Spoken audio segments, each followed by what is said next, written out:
je voulais en proposer 40 000 euros, exactement. Et la veille, il y avait eu un accord sur la base de 36 000 euros. Ah oui. Cette histoire. Du coup, moi, je suis revenu au forcing en disant, bah, écoutez, c'est de contacter la propriétaire. Moi, je vous propose 40, quoi. Il y a quand même 4 000 d'écart et tout. Et du coup, ils ont contacté l'acquéreur qui a dit, non, non, mais moi, je m'aligne pas. Je lui laisse sans souci. Pour 4 000 euros, c'est dommage. On parle de combien de mètres carrés et où ça? Alors, sur la commune du Creusot, et qui était visée puisque justement, on était en secteur OPA. D'accord. Voilà. Et maintenant, il y en a un peu plus. Creusot, 80 km de Mâcon, ville industrielle qui a beaucoup souffert dans les années 80 avec les faillites et tout, et, voilà, qui a été bien relancée par les différents maires successifs. C'est la deuxième université de Bourgogne quand même. Pas beaucoup de gens le savent. Il y a le STAPS, enfin il y a plein de trucs. Et c'est une ville qui est dynamique au niveau économique. Il y a Safran, le Alstom, Pingelly-Olot, voilà, il y a des groupes qui sont cotés en bourse, quoi. Donc ça m'intéressait. Donc pour 40 000 euros, combien d'appartements t'achètes ou quelle surface? Il y en avait deux. Donc il y avait un T2 de 42 mètres carrés en bas, enfin 46, mais après isolation 42. Et au-dessus, j'avais un T3 parce que ça allait au-dessus du garage, qui faisait 65 mètres carrés de mémoire. Voilà. Ok pour ça. Il faut savoir aussi, pendant que j'y suis, et au-dessus j'avais des greniers. Oui, tu avais des combles aménageables, quoi. Des combles aménageables. Très bien. Alors il faut savoir qu'avec l'ANA, ils peuvent te financer les combles. Voilà. Donc moi j'ai fait un duplex. Ils peuvent te financer les combles en sachant que ça ne doit pas dépasser la superficie de l'étage inférieur. D'accord. Voilà. Si par exemple tu as comme là 70, moi j'ai eu le cas, moi j'avais 50 d'un côté et j'avais tout un grand grenier au-dessus. Oui. Qui faisait 100. Et en fait, j'ai voulu faire 150, mais j'ai été recalé, j'ai dû refaire tous les plans et tout ça pour faire 100. Voilà. Donc, ils te financent aussi les greniers. Donc, j'ai fait un duplex. Voilà. Qu'est-ce que tu entends par financer les greniers? Du coup, en fait, ils financent quel type de travaux? Alors oui, ils financent les greniers. Oui, c'est pas ils financent les greniers, ils subventionnent l'amélioration de l'habitat. D'accord. Voilà. Mais tu peux aménager les greniers, ça rentre dedans. Voilà. Donc, t'entends certes les isolations, je sais pas, est-ce que ça te finance aussi les sols, les peintures, ce genre de choses? Alors, sauf les peintures, mais quasiment tout le reste.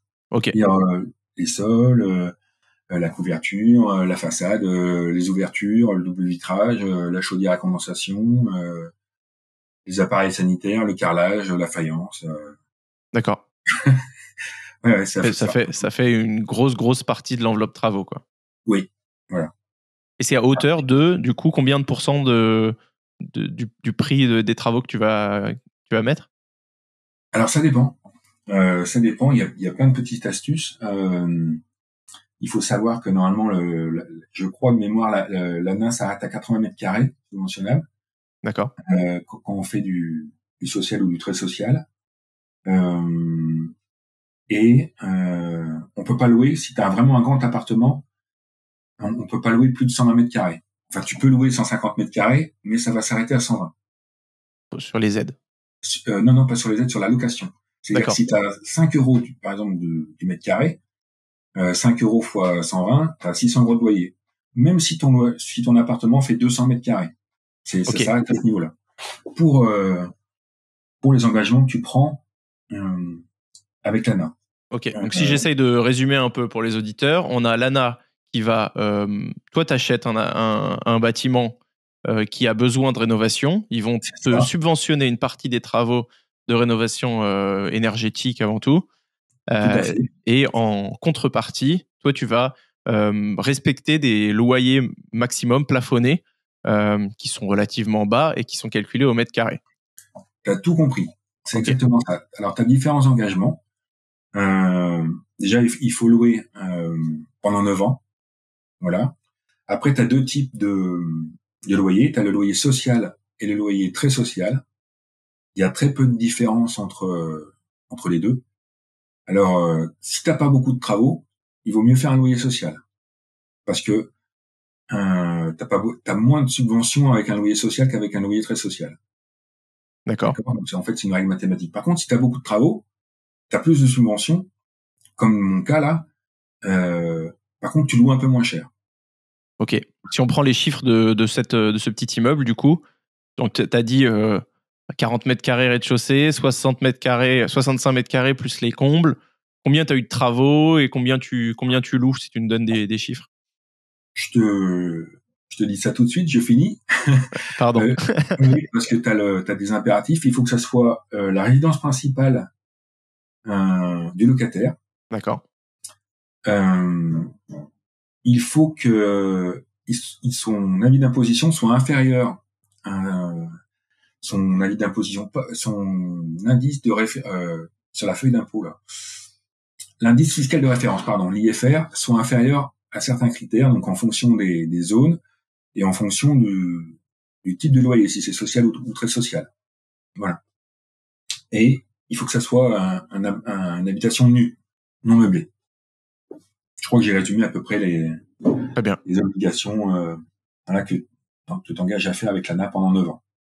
Ok, c'est en fait un peu à l'opposé de la plupart des stratégies d'investissement qu'on a sur ce podcast où ils poussent avant tout à louer en meublé pour profiter du LMNP avec les tarifs les plus hauts, etc. Et c'est pour ça que je trouvais ça hyper intéressant d'échanger avec toi sur cette autre stratégie. C'est deux stratégies complètement différentes.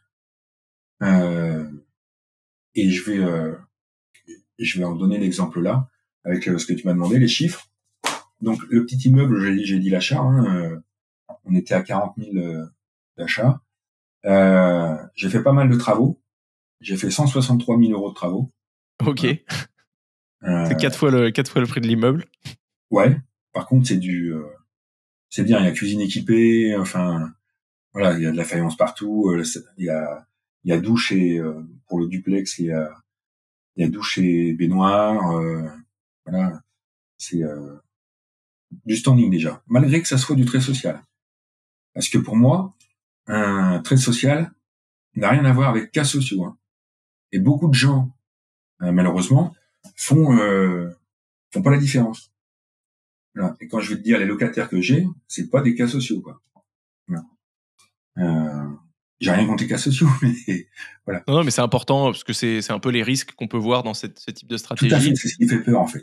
Et finalement, en effet, si c'est pareil que les risques. Enfin, moi, je fais plutôt de l'étudiant, de la colocation. On m'a tout de suite dit, tu vas te retrouver avec des jeunes qui font la fête, qui défoncent tout au bout de quelques années, etc. Quand tu proposes des prestations de qualité et que tu arrives à bien sélectionner et bien t'entendre avec tes locataires, tu diminues fortement les chances d'avoir des problèmes, quoi. Je pense que c'est assez similaire avec ta situation. Ouais, quasiment tous mes logements, enfin pas tous mes logements, mais 80% de mes logements sont de ce type. J'ai très très peu de problèmes. Vraiment, j'ai pas plus de problèmes qu'un propriétaire normal. Ouais, et ça m'est arrivé, hein, mais dans l'ensemble, en 30 ans, voilà, j'ai eu plus de problèmes, je pense, avec les loyers libres qu'avec les loyers Ok. sociaux. Là-dessus, donc je suis passé d'une étiquette G à une étiquette C. Voilà. Super. Et sur ces 163 000, j'ai eu 140 000 travaux subventionnables. Voilà. C'est énorme. En effet, du coup, tu te retrouves avec une enveloppe. Combien il te reste du coup à... Alors non, ça c'est les travaux subventionnables, pardon. C'est-à-dire que c'est là-dessus que se base l'ANA, voilà. Voilà. Et c'est pas plus parce que est-ce que c'est dû aux surfaces qui étaient supérieures ou ouais, ok. Voilà. Je dépassais les superficies et la peinture n'est pas prise en compte. Ok. Voilà. Et encore, la peinture n'est pas prise en compte. Elle peut être prise en compte si dans le diagnostic plomb, le crêpe, tu en as. Ok. T'as du plomb. Voilà. Et en fait, il y a plein de petites astuces où tu vas voir. Voilà. Donc, on est sur 139 000, 175, donc 140 000 de travaux subventionnables. L'ANA, là-dessus, eux te donnent 35%. Ce qui fait déjà 52 000 euros de subvention de l'ANA. Ok, très bien. Et ça c'est, si on rentre dans un peu l'opérationnel, ils te les donnent sur facture, sur présentation des factures. Alors, ils te la donnent. Tu peux demander des acomptes au fur et à mesure. Ok. Mais à partir du moment où c'est défini, oui, ils te la donnent. Et tu touches le solde une fois que les travaux sont finis, que c'est loué. Et moi, pour ce cas-là, ils sont venus vérifier les amis d'imposition des deux locataires. Voilà. Et ils ont vérifié que les travaux correspondaient. Voilà. Ça m'est pas arrivé souvent. Hein. Voilà. Le sous-entendu de ma question, c'était de savoir si s'il faut quand même avancer cet argent ou si a priori les aides peuvent te permettre de financer directement les travaux sans que tu aies à avoir l'argent.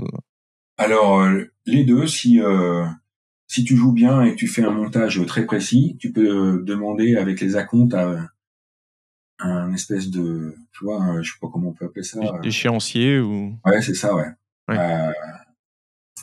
Moi, j'ai jamais fait. Ok. C'est trop risqué, trop machin. Voilà. Donc 52 000 de l'ANA. On avait mis, donc on était en zone OPR, bien sûr. Il y avait un forfait par logement de 1 500 €. Donc j'ai eu 3 000 €. De la CUCM, donc c'est la communauté urbaine de Crozon-Monceau, il y avait la même aide de 1 500 par logement, donc ça m'a encore fait 3 000. Et comme on était j'étais hors périmètre renforcé, parce qu'un périmètre renforcé, t'as encore plus d'aide, t'as 35%, je crois.